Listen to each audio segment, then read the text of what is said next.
Banderole rouge autour de la tête, les travailleurs de Bénin Telecom SA manifestent ainsi leur désaccord par rapport à l'ouverture du capital de leur société à plus de 51% imposée par le gouvernement, ouverture réaffirmée par le ministre de la Communication au cours de sa conférence de presse le lundi 6 juin 2009. Par ce sit-in organisé sur le parking de Bénin Telecom SA, les travailleurs dénoncent aussi l'environnement d'exclusion dans lequel le processus de privatisation est opéré et le refus systématique de capitaliser les échecs des expériences de privatisation en Afrique. Face à toutes ces dénonciations, ils exigent entre autres l'arrêt immédiat du processus de privatisation de Bénin Telecom SA. 2.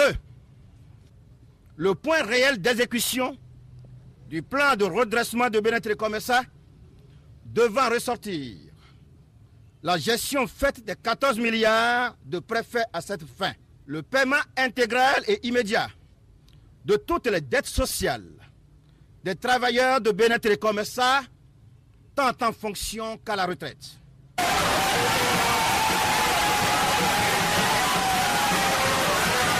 Après avoir reçu la motion des manifestants, le directeur général de Bénin Telecom SA promet la restituer fidèlement acquis de droit pour que les préoccupations des travailleurs soient prises en compte. Le message que vous avez délivré ce matin sera transmis aux autorités. Je voudrais également vous dire que le gouvernement est prêt au dialogue, comme l'a annoncé le ministre de la Communication et des Technologies de l'Information et de la Communication. La question sociale est au cœur des préoccupations du gouvernement qui a déjà décidé de prendre toutes les dispositions pour maîtriser l'impact social du processus de privatisation de Bénin Telecom.